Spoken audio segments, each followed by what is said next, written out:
Hello everyone, welcome to my channel style and study corner. Today నేను మీకు chicken potato chips ఎలా చేయాలో చూపించబోతున్నాను. ఆలస్యం చేయకుండా వెళ్ళిపోదామా వీడియోలోకి. పొటాటోస్ని ఈ విధంగా కట్ చేసి పెట్టుకోవాలి. పచ్చిమిర్చి, కొత్తిమీర, బోన్లెస్ చికెన్, కరివేపాకు, ఉల్లిపాయలు, టూత్ పిక్స్.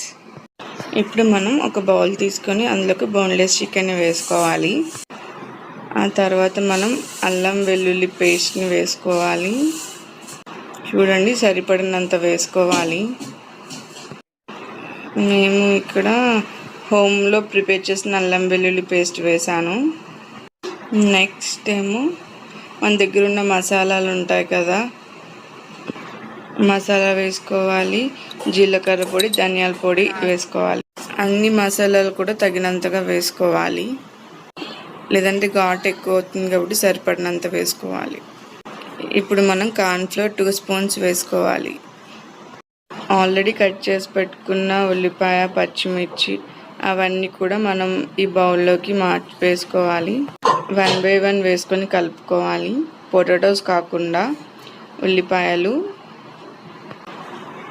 కొత్తిమీర, తగినంత కొత్తిమీర, తగినంత పచ్చిమిర్చి, తగినంత కరివేపాకు వేసుకొని దాన్ని బాగా కలుపుకోవాలి. మీ ఇష్టం అండి, మీరు ఎలా కలుపుకోవాలంటే అలా కలుపుకోవచ్చు. స్పూన్తో కలుపుకోవచ్చు, లేదా చేతితో కూడా కలుపుకోవచ్చు. తగినంత సాల్ట్ వేసుకోవాలి. తర్వాత అంటే పొటాటోస్ కూడా యాడ్ చేసి మళ్ళీ దాన్ని కలుపుకోవాలి. కారం కూడా వేయాలి. మొత్తం కలుపుకుంటే ఈ విధంగా అవుతుంది. ఈ మిశ్రమాన్ని మనం కొద్దిగా తీసుకోవాలి. మనం ఆల్రెడీ కట్ చేసి పెట్టుకున్న పొటాటాని తీసుకొని దాంట్లోకి ఒక చికెన్ పీస్ని ఇన్సర్ట్ చేస్తూ నక్కి ఆ విధంగా పెట్టుకోవాలి. మరొకసారి చూపిస్తున్నాను, చూడండి.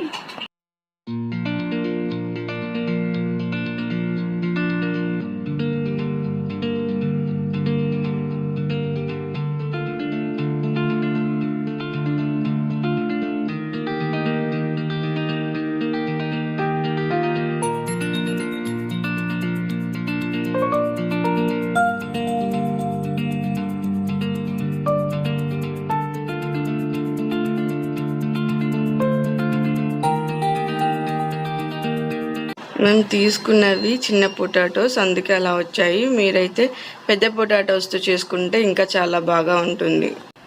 సో ఆ తర్వాత ఇప్పుడు మనకు ప్యాన్ పెట్టుకొని అందులో ఆయిల్ వేసుకొని డీప్ ఫ్రైకి సరిపడినంత ఆయిల్ వేసుకోవాలి. ఫ్రై చేసుకున్న పొటాటో చికెన్ చిప్స్ రెడీ. వాటిని ఒక ప్లేట్లోకి తీసుకొని మనకి నచ్చినట్టుగా మనం గార్నిష్ చేసుకోవచ్చు. ఆనియన్స్, లెమన్ కూడా స్క్వీజ్ చేసి వేసుకోవచ్చు. ఇంకా చాలా బాగా టేస్టీగా ఉంటాయి. మరి ఇంకెందుకు ఆలస్యం, మీరు కూడా ట్రై చేసి నా కమెంట్ సెక్షన్లో షేర్ చేయండి. Thank you for watching. ఇప్పుడు మనం ఓరియో ఐస్ క్రీమ్ చేయడం ఎలాగో చూసేద్దాం. సో ముందుగా ఓరియో బిస్కెట్స్ని మనం పౌడర్ లాగా చేసుకోవాలి. అందులో మిల్క్ యాడ్ చేసుకోవాలి. లేదంటే షుగర్ కూడా యాడ్ చేసుకోవచ్చు. ఆ తర్వాత రీఫ్రిజిరేటర్లో 6 hours ఉంచాలి. సో మీ దగ్గర ఉన్న డ్రై ఫ్రూట్స్తో గార్నిష్ చేసుకోవచ్చు. నేను ఇక్కడ నా దగ్గర పల్లీలతో గార్నిష్ చేశాను. ఈ కాంబినేషన్ కూడా చాలా బాగుంటుంది. మీరు కూడా ట్రై చేయండి. Emmy ice cream.